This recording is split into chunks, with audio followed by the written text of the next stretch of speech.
Peace, family. This is just one of many videos I'm making today. I'm gonna be on the road today. So this video right here is about Islam. Everybody, y'all, I like to do personal videos, and I also like to take requests from time to time. So this is one of the request videos I'm gonna knock out the way before I get into my own teachings. Now, getting back on point, this video is about Islam. Everybody keep asking me, why do you always crush Christianity and don't get on Islam? And I give the same answer. Because Islam is created and predicated based upon the Old Testament through Christianity. If you kill Christianity, you by default kill Islam. Now, in order to understand what I'm talking about, religion, I'm going to be doing a video in PAU, Pharaoh Ally University, in my classroom. Be on the lookout, family. It's going to be called Spiritual Spiderweb. I'm not posting it yet. It'll be up within the next week. And I'm going to break down how extraterrestrials use religion to cipher souls, and Islam is a part of that. But now, so that y'all can understand what I'm saying by the hierarchy rank of religion, it goes Judaism, Catholicism, Christianity, Islam. They're like the four horsemen of the apocalypse. They're like the four brothers. They're all connected. They are all the same fucking thing in just different manifestations. So it's like Pringles. It's like you got sour cream and onion, you got cheddar, you got regular, you got barbecue, but they all still Pringles. Like, they all still have the same root. These are all the same fucking thing, giving you the same fantasized story in a different way. So now when it comes to Islam, Islam is the last. So now, honing in on Islam, we know that the Bible, Christianity, was created by the Roman Emperor Constantine in the year 325 AD at the Council of Nicaea. It's a hybrid religion which steals stories from Kemet's Book of the Dead, which they call it the Book of the Dead because the Caucasians actually went into the tombs and stole the damn papyruses out of the dead pharaohs in our ancestors' hands. So that's why they call it the Book of the Dead, because they literally stole the stories out of the dead people's hands, out of our dead ancestors' hands, and then remixed them as lies. So they stole these stories out of the Book of the Dead, the Pyramid text, and the Coffins text. And they created what you call Christianity, also adding fabricated stories as well as symbolic stories, which were actual events that did take place. So the Bible is full of so many truths and lies that you have to know the truth in order to be able to read it and know what's real. For example, we know that Noah's Ark never happened. We know that Noah's Ark comes from the New Ankh, which is a 140-foot boat in Egypt, which was built by the Pharaoh Khufu, who was the king of Egypt in the 4th dynasty. So we know that they took his giant boat and then made a fictitious flood story out of it. But then we know that, for example, Genesis, which is Jacob and Yaqub, is actually an event that took place on the island of Pelan, which is a real island, but in the Bible it's called Patmos by somebody named Yaqub. But in the Bible, his name is Jacob. So we have to be able to distinguish what actually happened. Another example is we know that the Adam and Eve story never took place because the Y chromosome is a defect off the is a genetic manipulated offspring of the X chromosome. If you go watch my video on YouTube, type in Pharaoh Adam and Eve story is a lie, I break this down. So now we know that actually never happened. So we can distinguish the truths within these religious books once we know the truth. Now, getting back on Islam, the Bible, Christianity, was created in 325 AD. Islam was created after that in 622 AD. Now, Islam alleges all the prophets. We know that all the prophets in Christianity were actually Egyptian pharaohs. For example, Moses was King Thutmose. What's the man name? Abraham in the Bible was Pharaoh Amenemhet, and then we can go on and on about who all these pharaohs in the Bibles were in prophets. But we know that the prophets in the Bible were actually disguised pharaohs. So now when you go to the prophets in Islam, these are just watered down prophets based on fictitious prophets of Christianity who never existed really, who were actually plagiarized fictitious entities. So now when we look at Islam, Islam is actually more Christian than the average Christian. Because Islam, everything Islam do, it says in the Old Testament to do, but Christians don't follow. It says it in the Old Testament right now. You can, every prophet in the Bible prays. I don't even think I have to directly paraphrase a quote from the Bible. I could just use Moses. There's a verse in the Bible where it says Moses fell upon his face and bumped his head and prayed to the Lord. All of the prophets in the Old Testament Bible of Christianity, when they pray to God, they have at least 1 to 2 events where they get on their knees and they pray down on their forehead, same way Muslims pray to God of the Christianity Bible. And all the Muslim prophets, since their entire religion is based off the Old Testament, follow and pray the same way. Or, for example, in the Old Testament, In the Bible, Christianity Bible, it says that the women should be fully clothed and you should only be able to see their eyes. Now, Christians don't dress like this, but guess who women do? Islam, Muslim. So Islam, not black people who follow Islam. So don't be offended if you black and you're a Muslim. Because I'm not talking about you. I'm talking about Islam. Islam is a joke, just like all the other religions are jokes.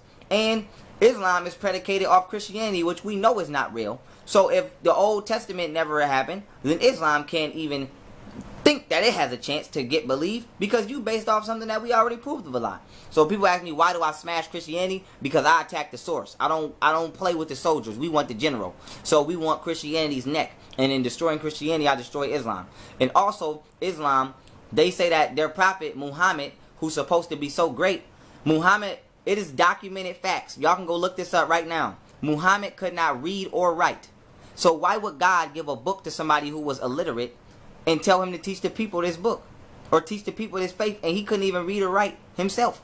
So if you can't read, God will give you a book and tell you to teach the people? That's like if you blind, why would I make you a judge at a fashion show? You can't even see what they're wearing. That's retarded. So Islam is like, it doesn't even have a chance. And then for black people have to understand, all those Muslims over there are basically a giant race of Neanderthals and what you would, now I wouldn't even say mulattoes, but I'm gonna just say mulattoes because most of them mix. What you gotta understand is, and if you read, I've read many books, but one book that will just help me prove my point, y'all, if you read it, by Chancellor Williams, The Destruction of Black Civilization, you will see that Islam's initiated slavery first, damn near 1,200 years ago. So y'all so stuck on the most recent time we was in slavery with white people over here, y'all not even conscious we was enslaved over there by Arabs. All them Arabs is mulatto looking because they all are offspring of slave babies. Arabs have what you call harems.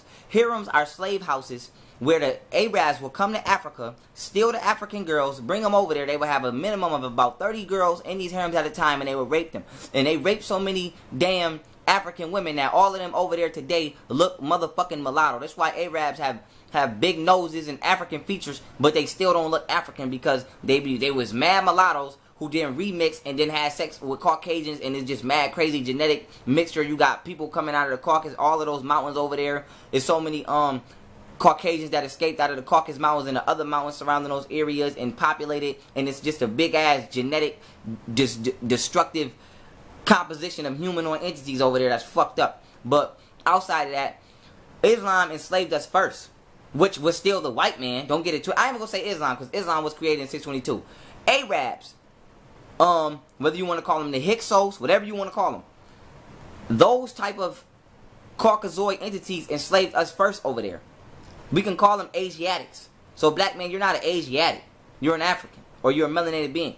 Asiatics enslaved Africans first before what you would consider the European or Caucasian to enslave us, which is really basically the same thing, just different names. It's like saying if you were Jamaican, you're no different than an African. You're just an African who lives in Jamaica and has that title. So when we say Asiatic, we basically saying a Caucasian who lives on the continent of Asia.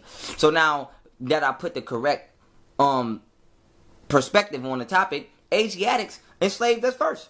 Caucasians enslaved us under the umbrella of Asiatic before they enslaved us under the umbrella of Caucasian or European. So how can you follow a religion that was forced on you and brought to the continent and forced on us the same way Christianity was? All the Muslims in Africa are Muslims by force, by war, by slavery. The same way you're Christian by slavery. The same way people think they're Hispanic and speak Spanish by slavery. Only thing, everybody who falls under the umbrella or a certain language that derives or has anything to do with the Caucasian, common sense will let you know the Caucasian gave you this not by your free will or your ancestors' free will. You were enslaved at one point in time. Prime example, I speak English right now, and I have never been to England, don't even want to go unless I'm going to teach the people. So I'm not an Englishman. I'm clearly black as hell. I'm from Africa, but I speak English. How are you with Islam? How are you with Islam? How are you a Muslim?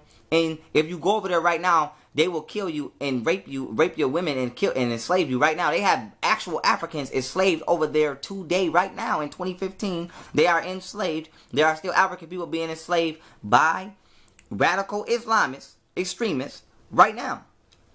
They don't respect you or like you or love you. They come over here, set up corner stores. You got these perverted Arabs in the corner stores trying to pay all our young black queens to fuck them, trying to pay them for pay. They tell them that they gonna pay their phone bills, they gonna do this. You got all these niggas in these corner stores perverting and sexually taking advantage of our people the way they've been doing for thousands of years. And black people, you so ignorant. You've been being tag team. You getting attacked by the white man and he using religion to make you his friend while he slaps you with the other hand. And then you got the Arab man who is using Islam, which he was given by his white brother, to attack you with the other hand. It's no coincidence. This is no secret. We know that George Bush and America itself has been dealing with everybody over there in what they like to call the Middle East forever. There's millions of pictures of millions of presidents dealing with all the government officials over there. They've been in cahoots. You've been being attacked by what you would consider an Arabian and what you consider a Caucasian together, and they act like they're not on teams, and they've been jumping our ass for the longest, and you don't see this. These Arabs come over here, they get free grants from the white man that you can't even get. You can't even get reparations, but they can come over here and get all this free money to set up corner stores and feed you poison. They preach about not eating pork in Islam, and all they corner stores got pork, and they sell it to your silly ass. And then they having sex with all our young girls by baiting them for phone bills and all kind of shit. Don't say it's not happening, because I can go in a corner store right now and talk to 20 Arabs that will tell you that they having sex with all the girls in the hood. So don't think that they not exploiting us. So black people, even though I went a little off subject, let me get back on subject. Islam is not for you. It's based off Christianity. All the practices of Islam come from the old Bible, to the way they pray, even to the way they women dress. So basically, a Muslim is a real life Christian, because they actually follow what the Bible tells a Christian they should follow. And a Christian is just somebody who freestyle what they want to listen to out of a book that's lying to them anyway. So Islam was created in 622 AD by a prophet, is alleged to have been given to a prophet who was illiterate in 622 AD, and is based off something that was made just barely 300 years before it in 325 AD, and we know that that's a lie. So Islam can't be true, because Christianity can't be true. So coming back to the root answer of my question, y'all ask me, why do I always bang on Christianity and I don't get on Islam? Because when you cut the tree at the root, all the fruit and everything else gonna fall with it. So Islam is an offspring of Christianity. Christianity is an offspring of Catholicism. Catholicism is an offspring of Judaism. And all of that, we already know that the Caucasian created all of that. We already know that they falsifying themselves as the Jews, and we know y'all not the Jews. We know that. We don't have to go into that. So, Islam is not for you, black people. To keep it as simple, it's not for you. It never will be for you. They are best friend. They's like the Caucasian's right hand man on the low. So, black people, give it up. If you a Muslim in 2015, give it up. I don't care. Now, don't get on here talking about Elijah Muhammad and Malcolm X, and no, they had righteousness, but they didn't have knowledge itself. It's a difference, and no disrespect to. We know that Elijah Muhammad was a Freemason, so I really don't care too much about his personal life as far as him being righteous, because we know that he just gave half truth to the people, but he was a womanizer. He had all them damn baby moms, and he was taking advantage of the black people too. And yes, I said it. It needs to be said. But people like Malcolm X, I love Malcolm X. I respect Malcolm X. He was a righteous man, and he had a strategy that I have no doubt he would have lead our people out of physical bondage, but mental and spiritual bondage, he wouldn't have been successful, because he wasn't out of mental and spiritual bondage, and it's just the truth. So Islam is not for black people, even though we have great black leaders who did lead us out of certain fights against the white man under the umbrella. Is not for our people. That's like right now, if I was a Crip or a Blood or a GD member, and I did great things for my people, yes, I did it under a gang banner, but that don't mean the gang is healthy because I used it for a healthy situation. For a healthy situation. So Islam is not for our people. We have leaders who were under Islam at the time, because that's all they had, and they had righteousness, but they didn't fully have knowledge itself. So Islam is not for us. Once again, it's based off the Old Testament. Leave it alone. It's poison, and it's helping destroy our families, just like Christianity, just like being a Hebrew Israelite. Is all manipulation to control you, for somebody else to do what they want you to do. You are your own God, and if you listen to nature will tell you what laws to follow, and it will tell you what to do and what not to do. You don't need a handwritten book given to you by a Caucasian, which was given to a black man or black woman, who is now giving it to you to tell you what to do. And with that being said, family, stay away from Islam, and stay away from them goddamn religious fanatics who want to push their beliefs on you because they don't actually know themselves. And with that being said, peace.